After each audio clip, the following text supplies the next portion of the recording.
Speak Cebuano with confidence. Learn more and practice with me. Hello, my buntag. Welcome to I Speak Cebuano with Lina. Today we're going to learn how to make plural nouns in Cebuano. What is a noun? A noun is a word that names a person, a place, an animal, a thing, or an idea. A noun is either singular or plural. Singular noun is a word that refers to only one person, thing, place, animals, or an idea. On the other hand, plural noun is a word that refers to more than one of something. In English, to make singular noun plural, we either number one, affix s or es at the end of the word. For example, apple becomes apples. Axe becomes axes. Number two, we change the word from child to children, woman to women. And for some other words, they don't change. We keep the same word. For example, sheep, not sheeps. Knowledge, not knowledges. Now, in Cebuano. In Cebuano, Bisaya, we use the word mga to make a plural noun. For example, ang bata, there's only one child. Ang mga bata, there could be two or more children. Ang akong mata, ang akong mga mata. Now, where should we place the word mga in our sentence?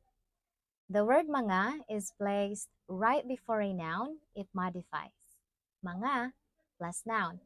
For example, ang mga bata. Ang mga bata. Ang akong mga mata. Ang akong mga mata. Ang mga mata nako. Ang mga mata nako. Ang bagong mga balay. Ang bagong mga balay. We do not say ang mga akong mata. Ang mata mga nako. Mga ang akong mata. Mga ang mata nako. Let's take a look at some more examples. We say, in singular, ang bata nawala.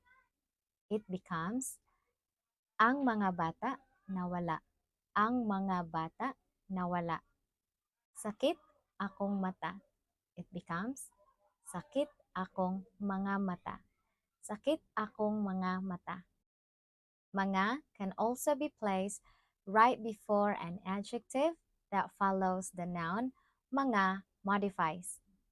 Mga plus adjective plus the word nga plus noun. For example, ang mga gwapa nga igsoon.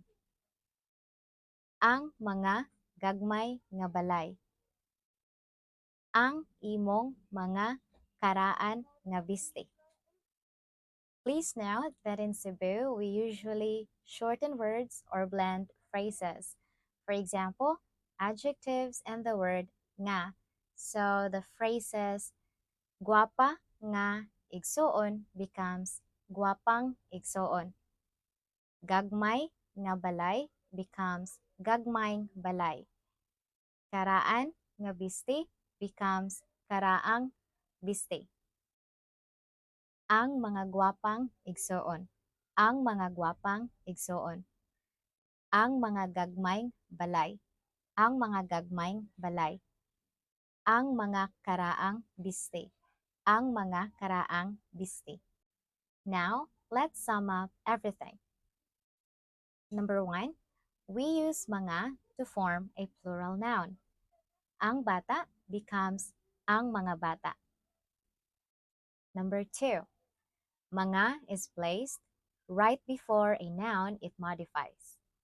Ang mga biste. Akong mga biste.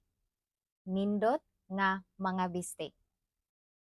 Mga can also be placed right before an adjective that follows the noun mga modifies. Ang mga dato nga tawo. Ang mga gagmay nga balay. Let's try to rearrange the following phrases. Now, let's answer. Number 1. Ang akong mga anak. Ang akong mga anak. Number 2. Ang mga hait nga kutsilyo. Ang mga hait nga kutsilyo. Or, ang mga hait nga kutsilyo. Ang mga hait nga kutsilyo. And that's it for this video, mga amiga o amigo. I hope you learned something from it. If you have questions, please feel free to ask by writing it down in the comment section below. You may also find this video on my YouTube channel. I hope you'll also consider subscribing there. Thank you so much. This is Luna from I Speak Cebuano with Luna. Hangtod sa sunod!